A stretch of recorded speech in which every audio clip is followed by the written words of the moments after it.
हरियाणा और करनाल के किसान आंदोलन की बात कर लेते हैं। हरियाणा के करनाल में किसानों और प्रशासन के बीच टकराव बढ़ता जा रहा है। किसान मिनी सचिवालय का घेराव करके बैठे हैं। रात में ही किसानों का धरना खत्म नहीं हुआ और डीसी दफ्तर के बाहर ही रात को लंगर लगाए गए। हालात को देखते हुए मौके पर भारी तादाद में सुरक्षा बल को तैनात कर दिया गया।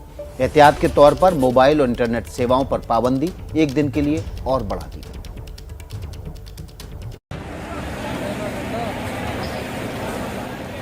करनाल में कल सुबह से लेकर देर रात तक चले घमासान के आज और तेज होने की आशंका है। कल किसानों ने महापंचायत के बाद मिनी सचिवालय तक मार्च निकाला। किसानों को रोकने के लिए पुलिस ने पानी की बौछार छोड़ी, लेकिन वो प्रदर्शनकारियों को रोक नहीं पाई। इसके बाद किसान अपनी मांगों को लेकर मिनी सचिवालय के बाहर धरने पर बैठ गए और रात को वहीं पर लंगर लगाकर ये संकेत दे दिया कि वो यहाँ से हिलने वाले नहीं हैं। आज हमारी जीत हुई है, क्योंकि ये कह रहे थे कि पार्लियामेंट विधान सेक्रेटरीट में जाने नहीं देंगे। और देखो हम आए भी, हमने घेराबंदी भी तोड़ी और हम यहाँ पे बैठे भी हैं। किसानों के तेवर देख प्रशासन भी एक्टिव मोड में नजर आ रहा है। प्रशासन ने मौके पर सुरक्षा बलों की भारी तैनाती की है। वैसे कल दिन में पुलिस ने प्रदर्शनकारियों को मिनी सचिवालय तक जाने से रोकने की पुरजोर कोशिश की थी, लेकिन किसान पीछे नहीं हटे।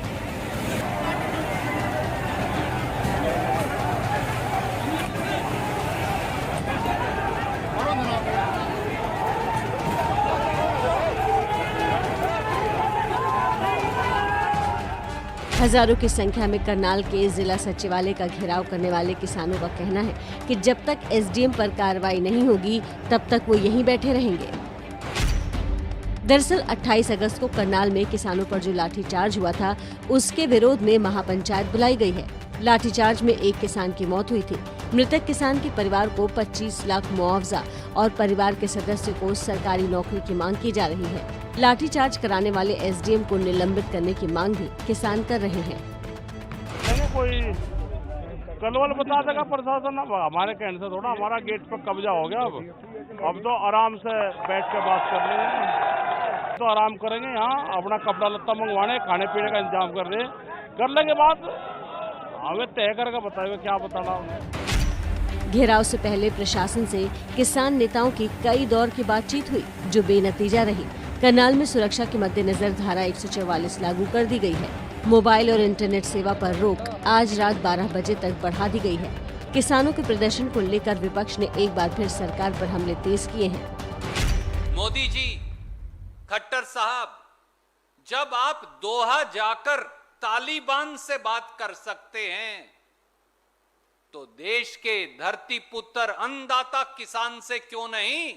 देखिए, ऐसा होता है आंदोलनों में तो बहुत सारी मांगे की जाती हैं। अब वो क्या करना है क्या नहीं करना वो हम सोचेंगे। मिनी सचिवालय के बाहर धरना दे रहे किसानों ने जिस तरह दरियां बिछा ली हैं, उससे साफ है कि यहाँ भी दिल्ली बॉर्डर की तरह लंबे वक्त तक डटे रहने का इरादा लेकर आए हैं।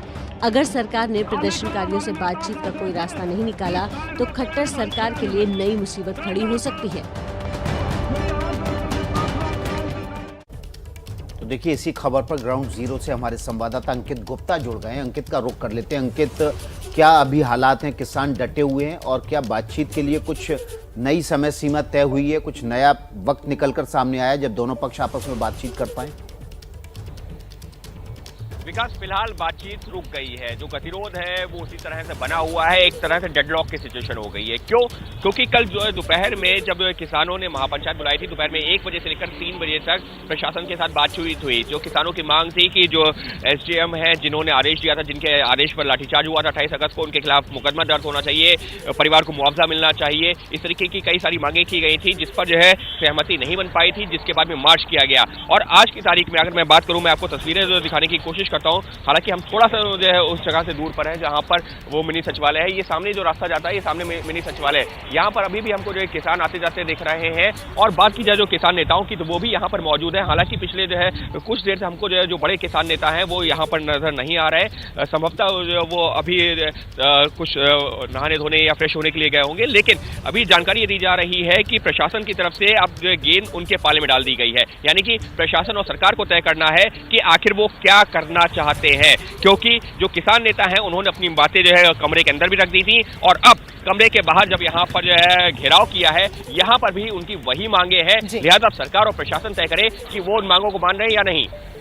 बिल्कुल, ये देखना होगा कि आगे क्या बातचीत होती है और क्या रुख अख्तियार किया जाता है सरकार की भी तरफ से और किसानों की भी तरफ से, क्योंकि वो अपनी मांगों पर लगातार अड़े हुए हैं। उठने की बात नहीं कह रहे हैं। उनका कहना है कि जब तक उनकी मांगे पूरी नहीं हो जाती वो अपना धरना खत्म नहीं करेंगे। अंकित, बहुत धन्यवाद आपका जानकारी के लिए।